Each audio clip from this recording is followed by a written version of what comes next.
예, 3주차 2차 시를 시작하도록 하겠습니다. 자, 우리가 현재 그 스크린 안에 들어갈 그 알파벳 단어를 맞춰 보는 건데, 그리고 이거는 컴퓨터 자판에 있는, 그죠? 알파벳 배열이죠. 그래서 우리가 Q로 시작해서 마지막에는 이제 그 오른쪽에 P가 되고, 그 다음에 이제 두 번째 칸에서 첫째 줄은 이제 A가 됐어요. A가, 그죠? 그죠? 그리고, 어, 세 번째 줄에서 네모는 이제 그 V가 되겠죠. V가, 그죠? 그래서 우리가, 이거는 컴퓨터 자판의 영문 배열을 이야기합니다. 그죠? 영문 배열을. 네, 그래서 우리가 60페이지입니다. 교재에는 60페이지인데, 지각적 조직화, 그죠? 인간이 이제 우리가 그런 것들을, 알려고 할 때, 이제 자기 나름대로의 이제 그 머릿속에서 이제 그 조직화하는 거죠. 그 정보를 쉽게 이제, 인식하기 위해서, 그죠? 그 중에 이제 이미지는 또 상당히 또 중요한 거죠. 그죠?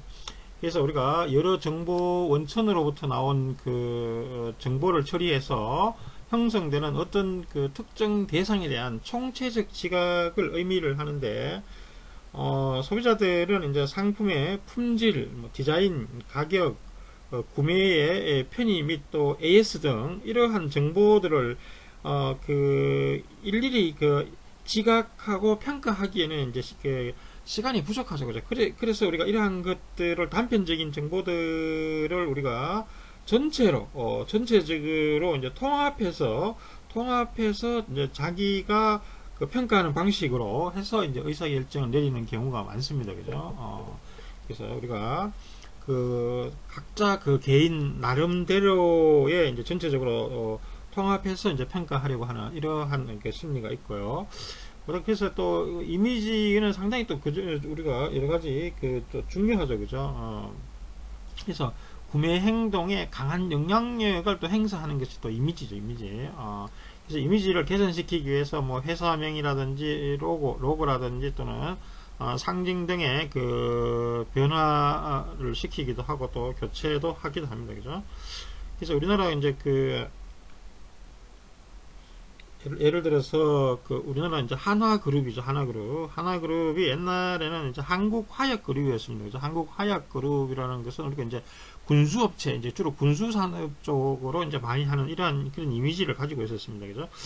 그래서 뭔가 이제 이게 좀 약간 제약을 주는 그러한 그룹 이미지죠. 그래서 이게 물론 지금도 뭐 군수산업을 이제 한국화약이 이제 많이 하고 있습니다. 그죠? 대부분 하고 있고 또 유통도 하고 있고 그죠?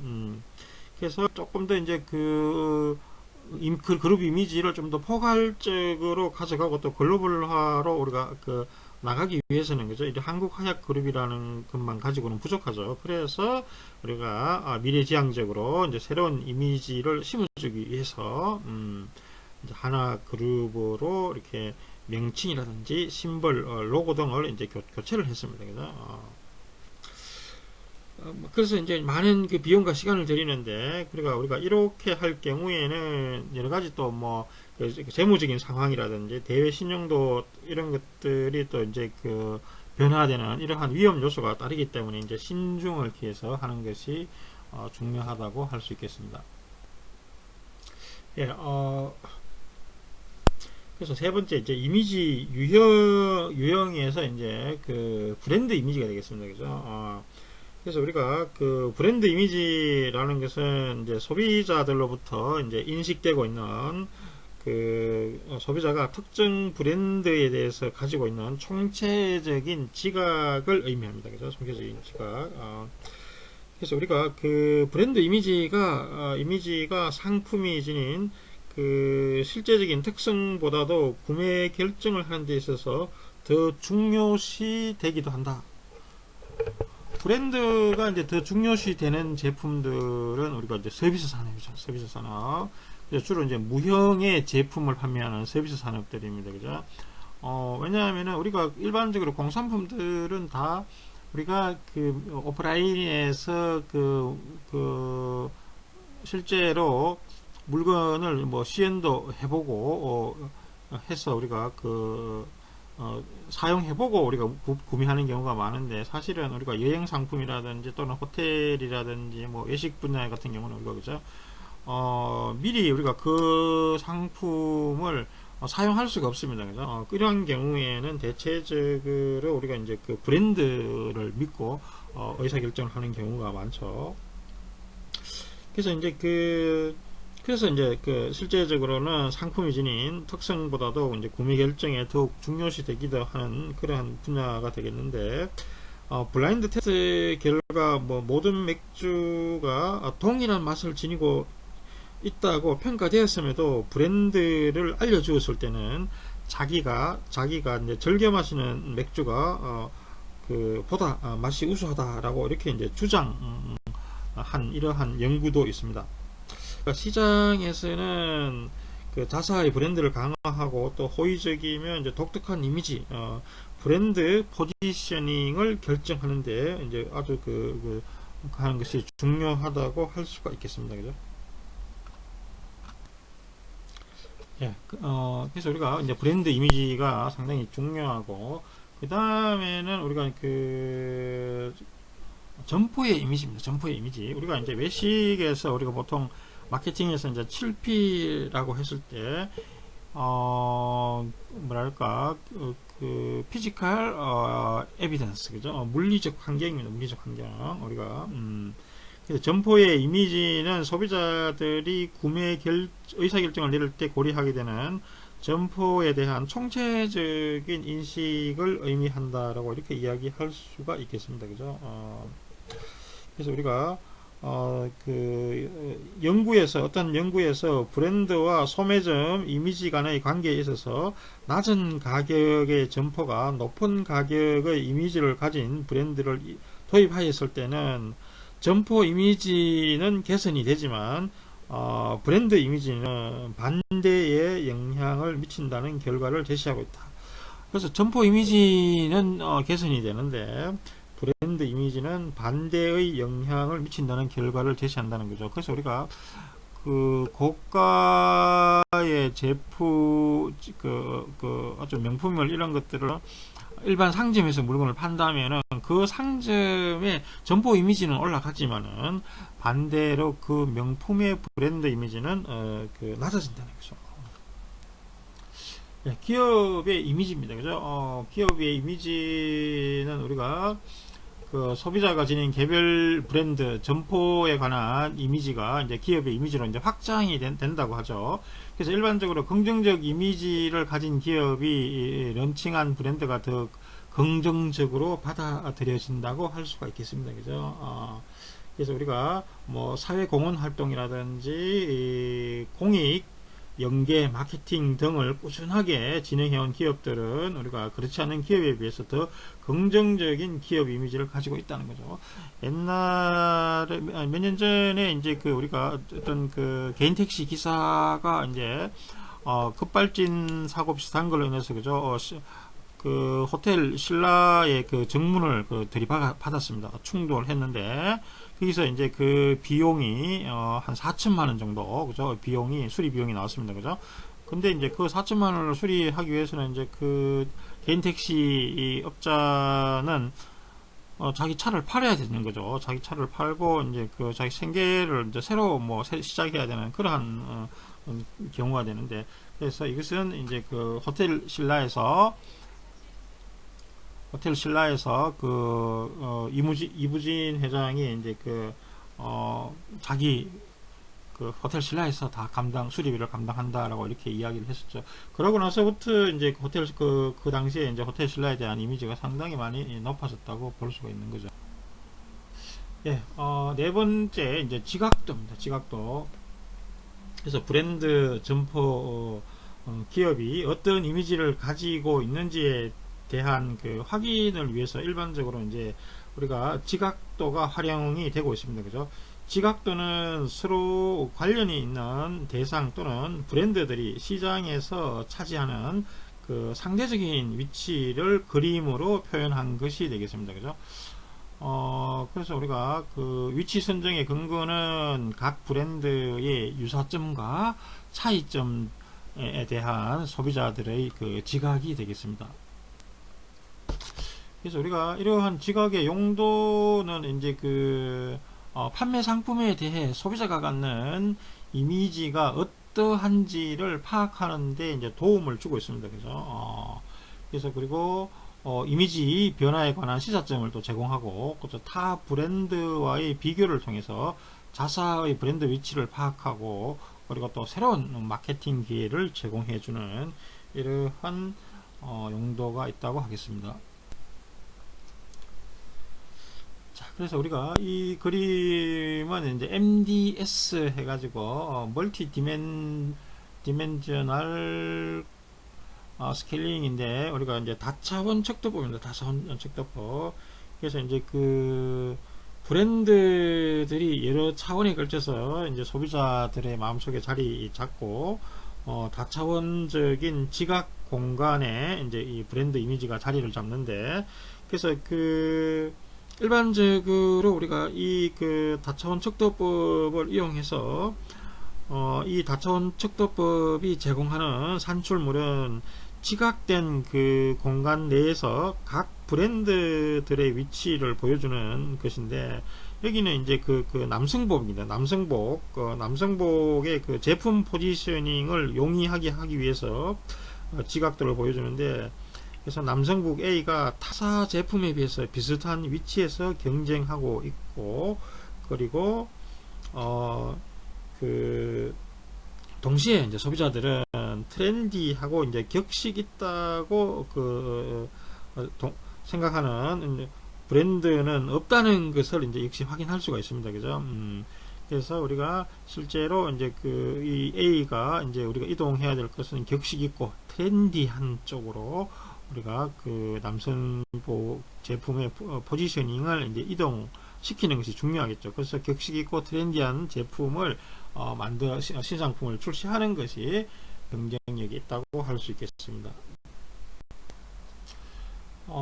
이제 우리가 지각적 해석인데, 그 지각적 해석의 유형에 대해서 한번 알아보겠습니다. 그죠? 일반적으로 우리가 지각적 해석이라 하는 것은 소비자가 자신의 경험과 주어진 환경을 바탕으로 그 대상에 대해서 의미를 부여하는 과정이라고 할 수가 있겠습니다. 그죠? 그래서 우리가 이러한 그 의미를 부여하는 이러한 그 유형을 네 가지 유형으로 우리가 구분을 할 수가 있습니다. 그죠? 우리가 한 사람이 이제 그 영화를 보고 난 뒤에 이제 앞서서 이제 제시한 그 다양한 특성의 지각적 해석 단계를 거치게 되는데 의식 수준에서 이제 영화를 평가할 수도 있고 그렇지 않을 수도 있고 또 영화를 통해서 구체적인 의미를 발견할 수도 있고 또 여러 가지 또 의미를 찾아낼 수가 있습니다. 그죠? 또 오래 기억될 수도 있고 또 그렇지 않을 수도 있죠.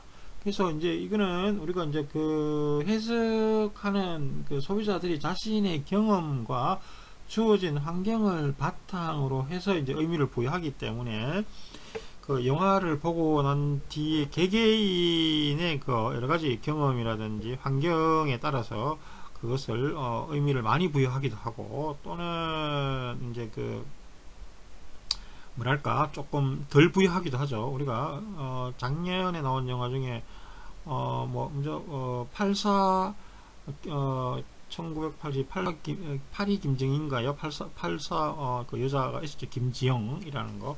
그래서 이제 그 영화를 보고 이제 그 시대에 해당하는 여성들은 많이 공감을 하고 또 남성들은 또 그 영화에 대해서 또 이제 그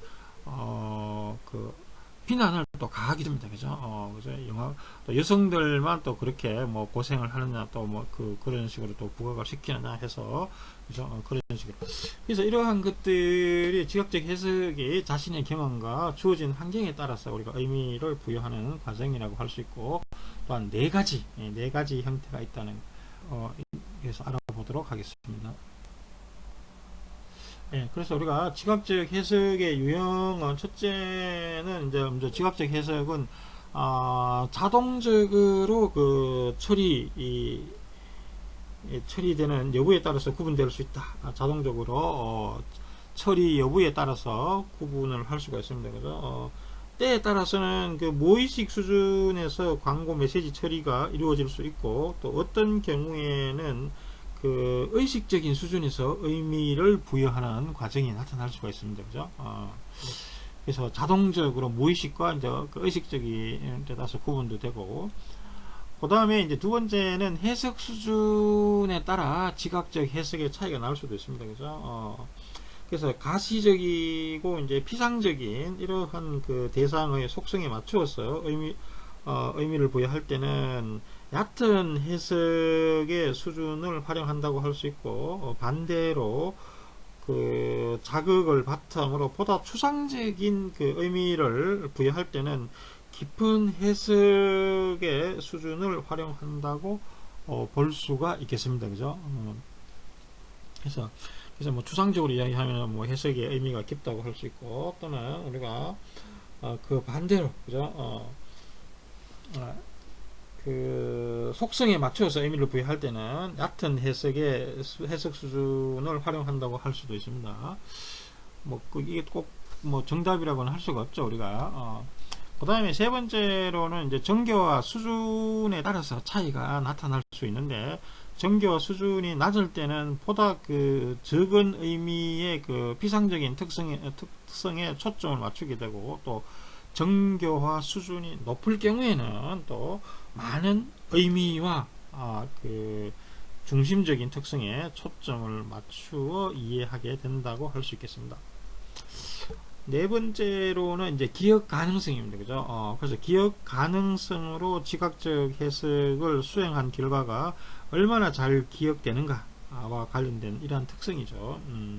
그래서 의식적인 수준에서 처리하고 보다 깊은 그 해석 수준을 사용했을 때, 그리고 또 높은 그 정교화 수준을 바탕으로 자극을 처리하고 이제 의미를 부여했을 때 더 오랫동안 기억될 가능성이 높다는 거죠.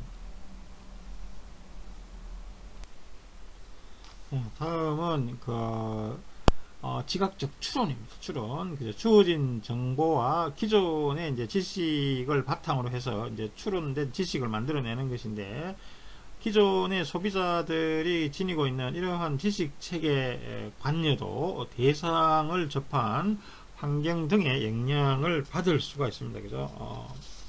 우리가 그 삼원 체계를 통한 추론인데, 그래서 브랜드 이름과 심벌, 마스코트, 이제 그 다음에 이제 그 해당 기업의 상품, 그리고 이들과의 관계를 기반한 추론으로 나타난 해석체로 우리가 설명을 할 수가 있겠습니다. 그죠? 그래서 우리가 이제 예로 들어놓은 것이 이제 그 미쉐린 타이어가 되겠습니다. 예. 자, 그래서 우리가 이제 그 지각적 추론의 3원 체계를 이제 예로 들어놓은 것이 이제 미쉐린 타이어가 되겠습니다. 이제 미쉐린 타이어는 대상이 이제 미쉐린 타이어고, 그 다음에 이제 그 비밴듬이 이제 기호 이미지가 되겠죠. 비밴듬. 그리고 이제 그 해당 그 기호를 바탕으로 상품에 대한 안전한 타이어라는 이러한 그 해석을 주는 거죠. 그죠? 푹신한 느낌. 이 눈사람이라고 하나요? 그죠? 그 마스코트가 푹신한 느낌, 뭐 안정감 제공이라는, 그죠? 안전한 타이어라는 이러한 의미가 이제 부여될 수 있다는 거죠. 그 다음에 이제 지각적 추론 두 번째는 우리가 이제 그 평가에 따른 추론입니다. 평가에 따른 추론. 그죠? 이제 소비자는 직간접적인 경험을 바탕으로 이제 특정 브랜드에 대해서 계속적으로 또 긍정적인 또는 이제 부정적인 평가를 할 수가 있는데, 이에 따르는 우리가 이제 그것을 우리가 추론이라고 하는데, 특히 이제 지속적으로 긍정적인 추론을 하는 것을 우리가 후광 효과라고 이렇게 부르고, 예를 들어 가지고 이제 그 소비자가 벤츠 차는 엔진이나 기어가 좋을 뿐 아니라 차체나 심지어 오디오도 좋을 것이라고 일관성 있게 그 믿는 경우에 이러한 추론이 평가에 대한 추론이 일어나는 거죠. 그죠? 이러한 것이 그 후광 효과죠. 그죠? 벤츠가 차량이 좋다고 해서 심지어 그 오디오는 또 벤츠 제품이 아니죠. 뭐 OEM일 수도 있고 그죠? 다른 데서 가져오는 것들인데 그래서 심지어 오디오까지 좋을 것이라고 생각하는 것은 우리가 그 후광 효과라고 이렇게 이야기할 수가 있겠습니다. 세 번째로 이제 유사성에 따른 추론이 되겠습니다. 그래서 그 소비자가 이제 한 대상이 다른 대상들과 지니는 비슷한 정도를 바탕으로 이제 추론에 활용을 하는 것인데, 그래서 유명 브랜드 상품과 비슷한 그 패키지를 활용해 출시하는 미투 브랜드의 경우에는 이런 유사성에 따르는 출현 효과를 기대하고 있습니다. 그죠? 네 번째로 이제 그 상관관계적 추론이라고 할 수 있겠습니다. 그죠? 일반적이거나 이제 구체적인 연관관계로 근거로 해서 추론하는 경우가 되겠는데, 예를 들면은 소비자는 이제 고가격이 이제 고품질을 암시한다고 믿을 수 있죠. 일반적으로 우리가 또 그렇게 많이 믿고, 즉 다른 정보가 없는 한 이제 가장 그 비싼 상품이 최상의 상품이라고 추론을 할 수가 있습니다. 그죠? 이러한 상관관계적 추론은 상품 가격 또는 포장을 통한 상품 품질의 추정이라든지 원산지 효과 등 다양한 맥락에서 나타날 수가 있습니다. 그죠? 그래서 이제 구체적인 내용은 우리가 8장의 소비자 의사결정에서 이제 휴리스틱 관련 부분에서 다루도록 하겠습니다. 그래서 휴리스틱이라 하는 것은 우리가 이제 그 발견적 기법이죠. 발견적 기법. 하나 이제 그 범위를 발견하면서 우리 이제 가능성 있는 것은 남겨두고 필요 없는 것은 이제 우리가 잘라내면서 우리가 그죠? 폭을 좁혀면서 우리가 이제 그 중심해를 찾아 들어가는 그러한 기법이라고 할 수가 있겠습니다. 자, 우리가 이제 그 2장과 3장의 이제 지각 과정, 그죠? 지각 과정에 대해서 공부를 하고 있는데, 이제 우리가 그 기억에 남는 것도 있고 안 남는 것도 있죠, 그죠? 지각 과정을 하는 방법이 이제 우리가 부분, 즉, 단계 하나씩 하다가 이런 것들을 우리가 그래서 이렇게 그 하기에는 사실은 상당히 이제 여러 가지 그 시간적이라든지 비합리적이기 때문에 이 사람은 이러한 것들을 이제 통합적으로 그죠? 통합적으로 우리가 보는 정보를 인식하는 그런 경우가 있죠. 그래서 우리가 지각 과정을 통해서 이렇게 우리가 인간이 이렇게 처리된 자료들은 우리의 기억에 남기도 하고 또 그렇지 않기도 합니다. 그죠? 그래서 고객들에게 브랜드 광고를 노출시킬 때는 메시지에 주의를 기울이게 하고 또 이에 대해서 이해가 이루어졌다 하더라도 구매 시점에 기억이 나지 않는다면은 그 효과는 크게 줄어들 수밖에 없습니다. 그죠? 그래서 우리가 중요한 것은 이러한 기억들이 소비자가 물건을 구매할 때 그죠? 기억에 남아 있는 것이 가장 좋은 방법이죠. 그래서 우리가 이러한 장기 기억을 하는 방법은 그죠? 처음에는 우리가 이제 감각 기억입니다. 그죠? 감각 기억, 그리고 이제 운용 기억, 그리고 이제 장기 기억으로 이렇게 우리가 기억이 형태가 진행이 되겠습니다. 그죠? 그래서 감각 기억은 그래서 감각 기관으로 들어오는 오감 자극이 오랫동안 머물게 하는 기억을 의미합니다. 그죠? 그래서 우리가 외부 기억을 받아들임과 동시에 이를 이제 운용 기억으로 전달하죠. 예, 소비자 행동론 3주차 2차시 마지막 슬라이드가 되겠습니다. 그래서 우리가 이제 처음에 이제 감각 기억, 인간의 오감 자극을 통해서 잠깐 머물게 하는 이런 감각 기억에서 이제 그 다음에 이제 운용 기억이죠. 운용 기억. 그래서 감각 기억을 통해서 들어온 정보와 기존에 이제 장기 기억되어서 저장되어 있는 정보를 인출해서 이제 그 처리하는 기억을 그 운용 기억이라고 합니다. 그죠? 그래서 그래서 이제 우리가 그 감각 기억을 이제 운용 기억은 우리 운용 기억을 또 그 단기 기억이라고도 불립니다. 그죠? 그래서 음성적 정보를 그 소리 나는 대로 또는 의미에 기반하여 이제 정보를 처리하게 됩니다. 그죠? 그래서 우리가 그 상품명을 지을 때는 그죠? 실제로는 소리 나는 대로 하거나 또는 그 어떤 의미에 기반해서 또 제품명, 상품명을 짓는 그런 경우가 있죠. 그래서 우리가 감각 기억과 장기 기억에서 인출된 정보를 처리하는 역할과 처리 후 이제 필요한 결과물을 이제 장기 기억으로 이전하는 역할을 수행하는 것이 이제 운용 기억이 되겠습니다.